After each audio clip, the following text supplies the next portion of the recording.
सारे मज़ार में ये लिखना पड़ेगा, कोई भी नॉन मुस्लिम मज़ार में जाके और डोनेट नहीं कर पाएगा। 5 साल का प्रैक्टिसिंग मुस्लिम, वो लोग उल्टा इसको अब और कड़ा कर दिए कि not only practising but demonstrating also.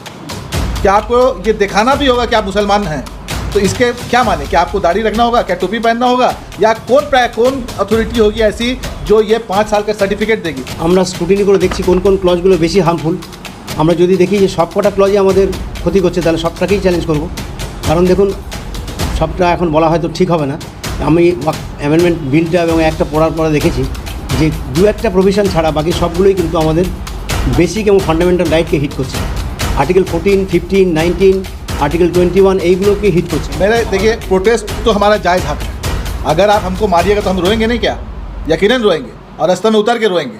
जो लोग कर रहे हैं, अगर रास्ते में उतर रहे हैं, ठीक कर रहे हैं, लेकिन बिल तो अब बन गया है और बिल वापस होने से रहा, लेकिन उसके अंदर जो खराबियां हैं उसको हम लोग कोशिश करके हटवा सकते हैं कि हम लोग इस सिलसिले में सुप्रीम कोर्ट जाएंगे या कलकत्ता हाई कोर्ट भी जा सकते हैं, सुप्रीम कोर्ट भी जाएंगे और वहाँ हम लोग अपनी अर्जी दायर करेंगे कि भाई हमें ये बिल मंजूर नहीं है। सबसे पहली बात तो ये है, क्योंकि इससे सिवाय खराबी के हमें कहीं कोई भलाई दिखाई नहीं दे रही है। हर आदमी को अपने हक़ के लिए आवाज़ उठाने का उसको हक़ है। तो ये बहुत अच्छा फ़ैसला है कि वक्फ बोर्ड अपने कदम उठाए। हो सकता है हमारे बंगाल के इस कदम को देखकर है ना दूसरे स्टेट्स के भी है ना वक्फ बोर्ड भी हमारे साथ जुड़े। कोई भी अगर किसी जगह में काबिज़ है तो या तो उससे सेटलमेंट करके उससे रेंट लीजिए ताकि वो लीगलाइज्ड हो जाए, या उसके ऊपर में केस करिए कोर्ट का। तो फिर ये 12 साल क्या 1200 साल भी अगर हो जाए तो ये वक़्फ़ प्रॉपर्टी ही रहेगा। देखिए, जेपीसी के मेंबर मैं था, तृणमूल कांग्रेस की जानिब से कल्याण बनर्जी भी थे, मैं भी था। और जेपीसी में हम लोग जब गए तो बहुत सारी बातें उठी और बहुत सारे रिप्रेजेंटेशन आए, लेकिन वहाँ पर भी बीजेपी की मेजॉरिटी थी। बीजेपी माने एनडीए की मेजॉरिटी थी। और वहाँ पर नीतीश बाबू और चंद्रबाबू नायडू के जो लोग सब थे वो पूरा बीजेपी को सपोर्ट किए जेपीसी में भी। लिहाजा कुछ प्रोविज़न हम लोग उसमें अपना डाल सके, लेकिन सब प्रोविज़न नहीं हुआ। और जो बेसिक प्रोविज़न जिसके हम लोग मांग कर रहे थे, जैसे ये 5 साल का नहीं होना चाहिए, क्योंकि ये जो 5 साल का भी जो प्रोविज़न हो गया, ये वाकई ये 5 साल का प्रैक्टिसिंग मुस्लिम, वो लोग उल्टा इसको अब और कड़ा कर दिए कि not only practising but demonstrating also. क्या आपको ये दिखाना भी होगा कि आप मुसलमान हैं, तो इसके क्या माने? क्या आपको दाढ़ी रखना होगा, क्या टोपी पहनना होगा, या कौन अथॉरिटी होगी ऐसी जो ये 5 साल का सर्टिफिकेट देगी?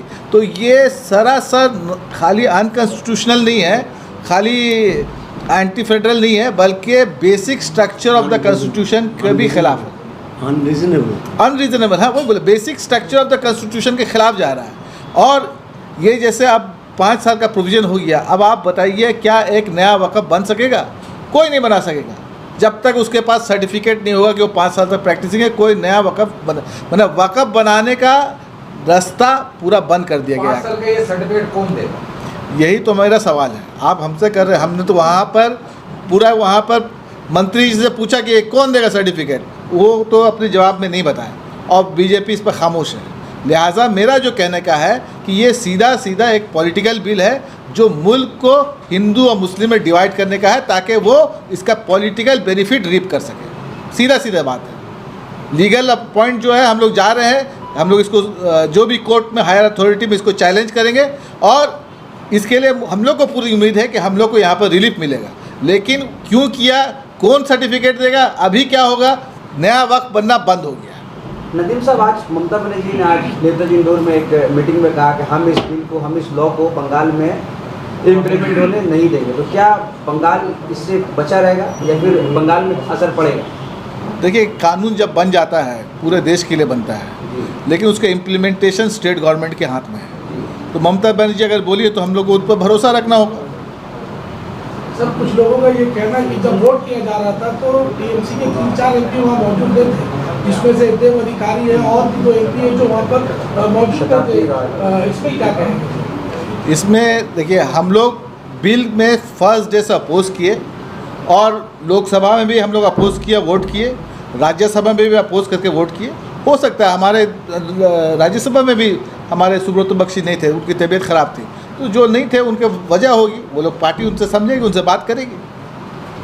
आखिर में सर कुछ कहना चाहेंगे? क्या अभी जो मुतवल्लियों को जो 6 महीने का जो वक्त दिया गया है, जो मुतवल्ली रजिस्टर्ड नहीं किए हैं, उनके लिए उनको कुछ कहेंगे? मेरे तो यही अपील है कि जो वक्फ प्रॉपर्टी है और जहाँ जहाँ है, अगर अभी तक आपने रजिस्टर्ड नहीं कराया है तो 6 महीना, और उसमें कुछ 6 महीने के अंदर जो नहीं कर पाए वो उनके लिए भी एक सेक्शन है कि भाई आप ट्राइब्यूनल से परमिशन लेके और 6 महीना और के अंदर कर लिए। तो हम तो चाहेंगे कि जितना वक्फ प्रॉपर्टी है इमीडिएटली आप लोग अप्लाई करके 6 महीने के अंदर पूरे मुल्क में, खाली बंगाल में नहीं, पूरे मुल्क में आप लोग इमीडिएटली इसके लिए अप्लाई कर दिए। अप्लाई करके इसमें आप लोग इसके तहत आ जाइए ऑफिशियली।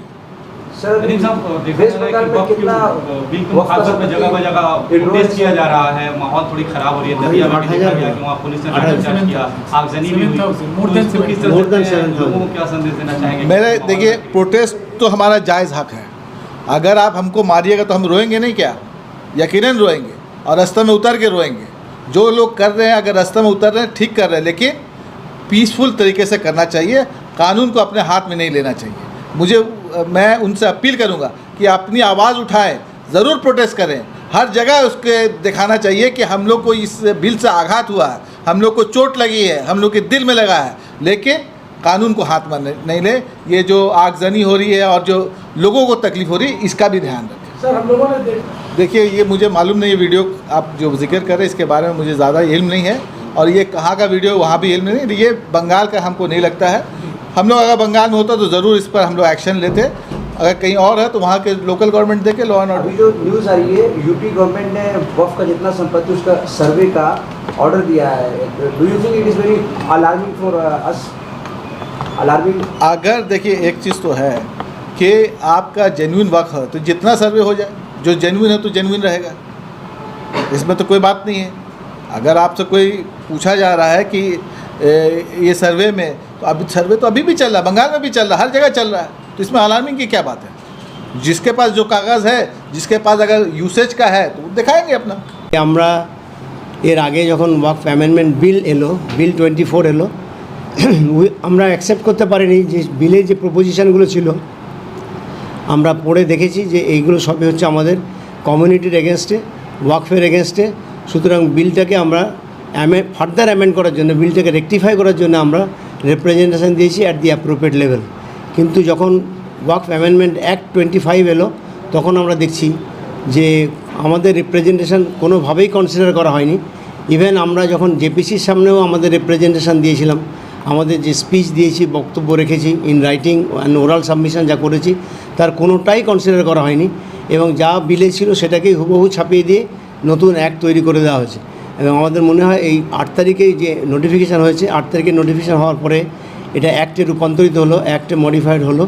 এই অ্যাক্ট কিন্তু আমাদের কোনোভাবেই হেল্প করবে না, বরং ওয়াকফের ক্ষতিই হবে। শুধু ওয়েস্ট বেঙ্গল না, থ্রু আউট ইন্ডিয়াতে এর একটা ইম্প্যাক্ট হবে, ক্ষতি হয়ে যাবে। তো সুতরাং আমরা এখন একমাত্র রাস্তা হচ্ছে যে কোর্টের দ্বারস্থ হওয়া, যে এই আইন যেটা হয়েছে, আমার মনে হয় যে এই আইনের বেশিরভাগ অংশটাই মানে হিট করছে কনস্টিটিউশনকে, কনস্টিটিউশনাল প্রভিশনের এগেনস্টে হয়েছে, এবং প্রভিশনগুলো আলট্রাভাইরাস টু দি কনস্টিটিউশন। যদি এই একটাকে চ্যালেঞ্জ করা যায়, তাহলে আমার মনে হয় জুডিশিয়ারি সঠিকভাবে এর মূল্যায়ন করবে এবং সঠিক ডিসিশন নেবে। আর জুডিশিয়ারিতে যাওয়া ছাড়া এখন আপাতত আমাদের সামনে আর কিছু নেই। সেই জন্য আমরা আজকের বোর্ডের মিটিং ছিল, সেই মিটিংয়ে আমরা রেজলিউশন নিয়ে নিয়েছি যে আমরা আপাতত এই অ্যাক্টটাকে চ্যালেঞ্জ করে অ্যাপ্রোপ্রিয়েট ফোরামে অ্যাপ্রোপ্রিয়েট প্রসিডিং দাখিল করব, যেখানে যেখানে করা সম্ভব সেখানেই করব। কবে যাচ্ছেন আপনারা সুপ্রিম কোর্ট? যত তাড়াতাড়ি সম্ভব, কারণ সামনে কয়েকদিন ছুটি আছে, সোমবার মঙ্গলবার ছুটি আছে, এই উইক তো শেষ হয়ে গেল। So before Thursday Friday next week আমরা ফাইল করতে পারছি না। পুরো অ্যাক্টকেই চ্যালেঞ্জ করবেন না কিছু ক্লজ কি আপনারা চান? আমরা স্ক্রুটিনি করে দেখছি কোন কোন ক্লজগুলো বেশি হার্মফুল। আমরা যদি দেখি যে সব কটা ক্লজই আমাদের ক্ষতি করছে, তাহলে সবটাকেই চ্যালেঞ্জ করব। কারণ দেখুন, সবটা এখন বলা হয়তো ঠিক হবে না। আমি অ্যামেন্ডমেন্ট বিলটা এবং একটা পড়ার পরে দেখেছি যে 2-1টা প্রভিশন ছাড়া বাকি সবগুলোই কিন্তু আমাদের বেসিক এবং ফান্ডামেন্টাল রাইটকে হিট করছে। আর্টিকেল 14, 15, 19, আর্টিকেল 21 এইগুলোকে হিট করছে। এইগুলোকে যদি হিট করে, আমার মনে হয় এইসবগুলো ডিক্লেয়ার করা উচিত by the court, appropriate court will declare to be ultra virus. এটা কি সংবিধানে এটা কি প্রস্তুতি আছে যে যদি কোনো একটা যদি পাস হয়ে যায় তাদেরকে কি হাইকোর্টে চ্যালেঞ্জ করা যায়? হাইকোর্টে সুপ্রিম কোর্টে কি চ্যালেঞ্জ করা যায়? সুপ্রিম কোর্টও করা যায়, হাইকোর্টেও করা যায়। সুপ্রিম কোর্টও করা যায়, হাইকোর্টে করা যায়। হাইকোর্টে করলে 226-এ হবে, আর সুপ্রিম কোর্টে করলে আপনার আর্টিকেল 32-তে হবে। তো সবার পক্ষে সুপ্রিম কোর্ট যাওয়া সম্ভব নাও হতে পারে, হাইকোর্টে করবে।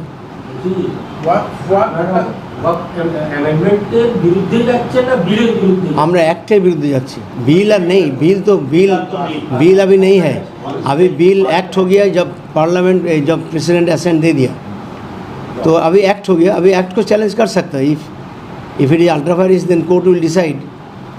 वक्त का जो लैंड है प्रॉपर्टी है स्टेट का मैटर है, बिल जो है तो लॉ बन गया, एक्ट बन गया, तो स्टेट इसमें अब क्या कर सकता है? अगर मैंने सुप्रीम कोर्ट में चैलेंज किया तो कोई रिजल्ट नहीं है, स्टेट इसमें क्या कर सकता है? देखिए, मेरा जो पर्सनल स्टडी जब तक हम देखे हैं कि 7 शेड्यूल ऑफ कॉन्स्टिट्यूशन সেখানে যে 3টে লিস্ট আছে, লিস্ট 1, লিস্ট 2, লিস্ট 3। লিস্ট 3 তো কনকারেন্ট লিস্ট, আমাদের কিন্তু এই ওয়াকফটা কোনো লিস্টেই নেই। কিন্তু যেভাবে হোক ওয়াকফ এসছে, ওয়াকফের ওপর সেন্ট্রাল লেজিসলেশন হচ্ছে, এটা হওয়া উচিত হয়নি। আর কনকারেন্ট লিস্টে থাকলেও আলাদা কথা, ট্রাস্ট আছে, রিলিজিয়াস এন্ডাওমেন্ট আছে, কিন্তু ওয়াকফ স্পেসিফিক্যালি কোথাও বলা নেই। আর ল্যান্ডটা তো স্টেট লিস্টেই আছে, ল্যান্ডটা স্টেট লিস্টে আছে, সুতরাং ল্যান্ডের ওপর স্টেটের জুরিডিকশন আছে। এবারে যেহেতু আমাদের স্টেট, আমাদের কনস্টিটিউশন ফেডারেল স্ট্রাকচার, সুতরাং যাই করুক না সেন্ট্রাল গভর্নমেন্ট স্টেটের সঙ্গে কনসাল্ট করেই করা উচিত। सर, इस बिल में जो सबसे बड़ा चैलेंज देखने को मिला है जो है वक्त बाय यूजर, उसको कैसे आप लोग आगे कोशिश करेंगे? और तो आगे कुछ नहीं कर सकते क्योंकि एक्ट हो गया। User is prohibited on the basis of user, और नया करके कोई वक्फ नहीं होगा और जब तक सुप्रीम कोर्ट कुछ इंटरफेयर नहीं करेंगे। স্যার 6 মাসের যে স্যার সময় দিয়েছে এটা রেজিস্টার্ড করার জন্য প্রপার্টিজকে, ওটা কি আপনি মনে করছেন সাফিসিয়েন্ট? না, আমি তো বললাম একটু আগে যে আমাদের আরও সময় দেওয়া দরকার ছিল, অন্তত 1.5 বছর সময় থাকা উচিত ছিল এগুলোকে। যে পারপাসে 6 মাস দিয়েছে সেই পারপাসে আরও 1 বছর এক্সটেনশন করা উচিত। এখন 6 মাস দিয়েছে, কিন্তু অ্যাক্টের মধ্যে আরেকটা প্রভিশন করেছে, যদি 6 মাসে সেটা সম্ভব না হয় তাহলে ট্রাইব্যুনালে গিয়ে মোতোয়াল্লি যদি অ্যাপ্লিকেশন করে তাহলে মোতোয়াল্লি মে গ্রান্ট 6 মাস মোর, তাহলে 6 মাস 1 বছর হলো। তো আমি সেটা বলছি 6 মাস 1 বছর হয়েছে, গভর্নমেন্টের উচিত আরও 6 মাস বাড়িয়ে দেওয়া, যাতে এখন থেকে 1.5 বছরের মধ্যে এটা কমপ্লিট করার সুযোগ দেওয়া। যারা ওয়াকফের মোতোয়াল্লি আছেন, রেজিস্টার্ড করেননি, ওদেরকে কী বলবেন আপনি? এই 6 মাস সময় আছে, রেজিস্টার্ড করেননি, ওদেরকে কিছু আপিল করতে পারে না? না, ওরা তো আর ওই ওয়াক বাই ইউজার যেটা, আপনি আপিল করতে পারেন, আপনি আপিল করতে রেজিস্টার্ড করে নিন। না সেটা তো আপনারা তো পেপারের মধ্যে দিয়ে বলছেন, বলা হয়েছে এর আগে, কিন্তু যদি ল পারমিট না করে তাদেরকে তো বলতে পারি না যে তুমি অ্যাপ্লাই করো for registration. This will be harassment to them. আপনি স্যার নিজের জজ ছিলেন, আপনি কি মনে করছেন যে সুপ্রিম কোর্ট থেকে যে রিভিউ পিটিশন যেটা দেওয়া হবে মুসলমান পক্ষরা কিছু শাস্তি, কিছু পাবে ওখান থেকে? না, সুপ্রিম কোর্ট কী করবে that is up to the supreme court, I cannot opine. But as far I am concern, as far as I have gone through the act, আমার মনে হয়েছে অনেকগুলো প্রভিশন আছে দ্যাট আল্ট্রাভায়ার্স দি কনস্টিটিউশন। আমি একটা example দিচ্ছি, ধরুন ওয়াকফের আন্ডারে, আমাদের বেঙ্গলের কথাই বলি, অন্য জায়গায় যা আছে, আমাদের আন্ডারে প্রচুর হোস্টেল আছে, ক্যালকাটায় আছে, ক্যালকাটার বাইরে আছে, ডিস্ট্রিক্ট আছে, হোস্টেল আছে, আমরা স্টাইপেন্ড দিই, আমরা টাকা হেল্প করি ছাত্রদের। সুতরাং এই যে প্রভিশনগুলো করা আছে, these are all maintain from the walk fund. তো ওয়াকফ এস্টেট থাকলে তার ইনকাম আসলে ওয়াক ফান্ড গ্রো করবে, ওয়াক ফান্ড থাকলে ওয়াক ফান্ড থেকে আমরা এই বাচ্চাদেরকে প্রোভাইড করতে পারি, যেটুকু করি হোস্টেল দিয়ে, অ্যাকোমোডেশন দিয়ে, ফ্রি অ্যাকোমোডেশন দিয়ে করি। এবারে এইগুলো হচ্ছে কি তাদের যে development by way of education, সেটা হ্যাম্পার্ড হচ্ছে। এখন education, right to education, this is a recognise right under constitution article 21A। তারপরে রেজিস্ট্রেশন হয়ে আর্টিকেল 21 ছিল, এখন 21A-তে রাইট টু এডুকেশনটা ঢুকেছে। This is also a fundamental right. তাহলে এই ফান্ডামেন্টাল রাইট যদি আপনি রাইট টু এডুকেশনটা কেড়ে নেন বা ইন্টারফেয়ার করেন, তাহলে this is interference with the right under article 21A of the constitution. তাহলে সেই গ্রাউন্ডে আমার মনে হয় যে চ্যালেঞ্জ করলে সেটা কোর্টের বিচার হবে, কোর্টে বিচার করবে। এবং রাইট টু লাইফও অ্যাফেক্ট করছে, আন্ডার আর্টিকেল 21 রাইট টু লাইফও অ্যাফেক্ট করছে। একটা ইনস্টিটিউশন যদি শেষ হয়ে যায়, তাহলে সেখানে যে সমস্ত লোক কাজ করে খাচ্ছে, তাদের এমপ্লয়ি, তাদের যে রেমুনারেশন অমুক তুসু যা আসছে, সেগুলো হ্যাম্পার হচ্ছে। This is also affecting the right to life under the constitution of India. Waqf board के मगरबी बंगाल के चेयरमैन साहब की तरफ से एक प्रेस कॉन्फ्रेंस बुलाई गई, जिसमें बड़ी तादाद में हमारे सहाफ़ी हजरात और मीडिया के लोग शामिल हुए। वक्फ की जो इस वक्त मुसीबत है मुसलमानों को लादी गई है, उसके बारे में हमारे मोहतरम नदीम साहब, एडिटर अखबार मशरिक़, और हमारे मगरबी बंगाल वक्फ बोर्ड के चेयरमैन साहब और हमारे आफाकुज़्ज़मा खान साहब ने बड़ी तफसील से रोशनी डाली। मैं उन बातों को अब दोहराना नहीं चाहता हूँ। आप लोग समझ गए होंगे कि ये वक्फ बिल जो लाया गया है ये है क्या, और इसके ज़रिए से हुकूमत क्या चाहती है। ज़ाहिर है कि इसमें हुकूमत का मंशा साफ़ नहीं है, और वो चाहती है कि ज़्यादा से ज़्यादा मुसलमानों को इस सिलसिले में परेशान किया जाए। तो जो कानूनी पेचीदगी है इसको हम लोग दूर करने की कोशिश करेंगे। बिल तो अब बन गया है और बिल वापस होने से रहा, लेकिन उसके अंदर जो ख़राबियां हैं उसको हम लोग कोशिश करके हटवा सकते हैं अगर हम लोग कोशिश करें। तो आज की मीटिंग में हम लोगों ने ये फ़ैसला किया कि प्रेस को बुलाना चाहिए और मगरबी बंगाल वक्फ बोर्ड को इस सिलसिले में कदम उठाना चाहिए। तो उसी कदम उठाने के सिलसिले में ये पहली कड़ी है कि आप लोगों से हम मुखातब हैं, और हमारे चेयरमैन साहब भी और हमारे बोर्ड के अरकान भी, कि हम लोग इस सिलसिले में सुप्रीम कोर्ट जाएंगे, या कलकत्ता हाई कोर्ट भी जा सकते हैं, सुप्रीम कोर्ट भी जाएंगे, और वहाँ हम लोग अपनी अर्ज़ी दायर करेंगे कि भाई हमें ये बिल मंजूर नहीं है। सबसे पहली बात तो ये है, क्योंकि इससे सिवाय ख़राबी के हमें कहीं कोई भलाई दिखाई नहीं दे रही है। अब जैसा कि अभी हमारे आफाकुज़्ज़मा साहब ने बताया कि एक ही एक्ट में दो चीज़ें हैं, एक है भी और एक नहीं भी है। ये कैसे हो सकता है? इतनी बड़ी गवर्नमेंट कानून बना रही है और उसके इतने बड़े बड़े लोग हैं, तो वो इस तरह से बच्चों का खेल क्यों बना दिया इसको? ये अमेंडमेंट नहीं है, बल्कि एक तरह से खिलवाड़ मुसलमानों के साथ किया जा रहा है और उनकी प्रॉपर्टी के साथ। लिहाजा हम इसकी पुरजोर मजम्मत करते हैं, और इसमें जो भी नकाइस हैं उनको हम दूर करने की कोशिश करेंगे। हुकूमत से भी अपील करते हैं कि दोबारा आप इस पर नज़रसानी कीजिए, और इसमें जो भी गड़बड़ियां हैं जिसकी वजह से लोग मुसीबत में पड़ सकते हैं, उनकी प्रॉपर्टी जा सकती है, मस्जिदों पर, दरगाहों पर, मदारिस पर आँच आ सकती है, ये इदारे ख़त्म हो सकते हैं, ये मिट सकते हैं। ऐसी चीज़ों को उसमें से रोकना चाहिए। इसलिए हम पुरज़ोर अपील करते हैं अपनी हुकूमत से। ममता बनर्जी से भी हमने ये अपील की है इससे पहले के कॉन्फ्रेंस में कि आप बराए मेहरबानी बंगाल के असेंबली में कानून लाइए, बिल लाइए, और इस बिल को असेंबली में रिजेक्ट करवाइए, जैसा कि तमिलनाडु ने किया है, कर्नाटका ने किया है, और दो एक जगह में हुआ है ऐसा कि उन्होंने इस बिल को रिजेक्ट किया है। तो हम ये चाहेंगे कि हमारे बंगाल में भी हमारी ममता बनर्जी साहिबा इस बिल को रिजेक्ट करवाएं। अच्छा पहल है कि देखिए हर आदमी को अपने हक़ के लिए आवाज़ उठाने का उसको हक़ है। तो ये बहुत अच्छा फ़ैसला है कि वक्फ बोर्ड अपने कदम उठाए। हो सकता है हमारे बंगाल के इस कदम को देखकर है ना दूसरे स्टेट्स के भी है ना वक्फ बोर्ड भी हमारे साथ जुड़ें, क्योंकि हौसला बढ़ेगा बहरहाल इन लोग का। तो इंशाअल्लाह उम्मीद यही है कि वो भी हमारे साथ जुड़ेंगे और अपने हक़ के लिए आवाज़ उठाएंगे। नमाज का वक्त बिल्कुल करीब हो रहा है। जी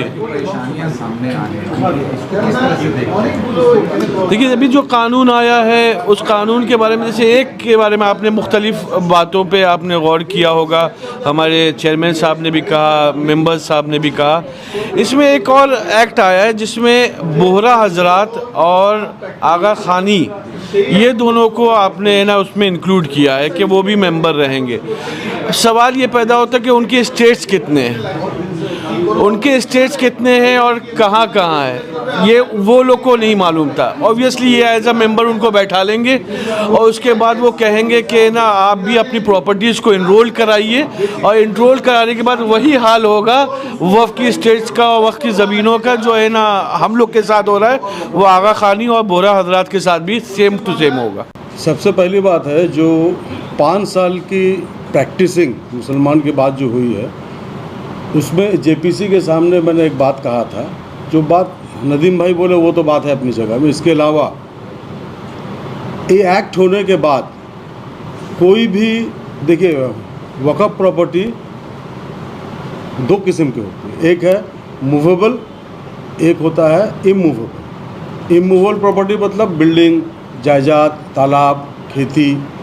मूवेबल मतलब हुआ रुपया, पैसा, सोना, चांदी जो मज़ार वगैरह में दिया जाता है। दोनों वक़्फ़ है, मूवेबल इमूवेबल दोनों। तो ये 5 साल का जो मसला है, इसमें अब सारे मज़ार में ये लिखना पड़ेगा कोई भी नॉन मुस्लिम मज़ार में जाके और डोनेट नहीं कर पाएगा, चादर नहीं चढ़ा पाएगा, रुपया नहीं दे पाएगा, जो मतलब आमतौर में हुआ करता है। इसका वजह क्या है कि वो 5 साल के प्रैक्टिसिंग मुसलमान नहीं है। और हम लोग को ये पूछना पड़ेगा, भैया आप है मुसलमान 5 साल का, तो आप आके यहाँ पर डोनेट करिए, नहीं तो आप नहीं कर सकते। तो ये बहुत गलत चीज़ हुई है। दूसरी बात है, लिमिटेशन एक्ट के बारे में सोसाइटी में एक बहुत मैंने दूसरी तरह का एक मैसेज किया हुआ है कि जो प्रॉपर्टी कब्ज़ा में है 12 साल से ज़्यादा वो और वक़्फ़ नहीं रहेगा। 1995 से पहले लिमिटेशन एक्ट जो था वो लागू था वक्फ प्रॉपर्टी पर भी। 95 से पहले जो एक्ट था वक़्फ़ का, क्या था वो? वक़्फ़ प्रॉपर्टी में 12 साल से ज़्यादा कोई अगर बस गया विदाउट एनी अथॉरिटी, ऐसे ही बस गया, कब्ज़ा कर लिया, तो वो प्रॉपर्टी सेकुलर हो जाएगा। 95 में वो एक्ट का अमेंड किया गया, वो सेक्शन को हटा दिया गया कि limitation act will not be applicable on the Waqf property. ये बहुत अच्छी बात हुई। अभी के सरकार ने क्या किया है, इसको लिमिटेशन एक्ट को फिर लागू कर दिया है कि वक़्फ़ प्रॉपर्टी पर भी अप्लाई होगा। इसमें कन्फ्यूजन ये है कि लोग सोच रहे हैं कि जो 12 साल ऑलरेडी जो ज़्यादा हो गया है वो और वक़्फ़ नहीं रहेगा। नहीं, वक़्फ़ एक्ट रेट्रोस्पेक्टिव नहीं है, प्रोस्पेक्टिव है। मतलब ये बिल जिस रोज़ आया 8 तारीख, आज के बाद से 12 साल। तो सारे लोगों को ये मैसेज मैं देना चाहता हूँ आपके ज़रिए में कि कोई भी अगर किसी जगह में काबिज़ है तो या तो उससे सेटलमेंट करके उससे रेंट लीजिए ताकि वो लीगलाइज्ड हो जाए, या उसके ऊपर में केस करिए कोर्ट का। तो फिर ये 12 साल क्या 1200 साल भी अगर हो जाए तो ये वक़्फ़ प्रॉपर्टी ही रहेगा। ये बहुत ज़रूरी है करना। और सेम एक्ट में 2 तरह का चीज़ हुआ। देखिए, एक हुआ लिमिटेशन को उठा दिया इन लोग, मतलब जो एप्लीकेशन होगा लिमिटेशन के ज़रिए में वक़्फ़ प्रॉपर्टी सेकुलर हो जाएगा। लेकिन वक्फ यूज़र जो 12 साल क्या अगर 1000 साल भी अगर हम उसमें काबिज़ है और अगर वो इनरोल्ड नहीं है तो और वक़्फ़ नहीं रहेगा। सेम एक्ट में 2 तरह का चीज़ हुआ, वक्फ यूज़र वक़्फ़ और नहीं रहेगा अगर वो इनरोल्ड नहीं है, और लिमिटेशन एक्ट जो है वो अप्लाई होगा वक़्फ़ प्रॉपर्टी में, सेकुलर हो जाएगा। दोनों उल्टा, तो ऐसा नहीं होना चाहिए। तो ये बहुत इम्पोर्टेंट मैसेज है जो सारे लोगों को जानना चाहिए। ये बाकी हमारे कारी साहब भी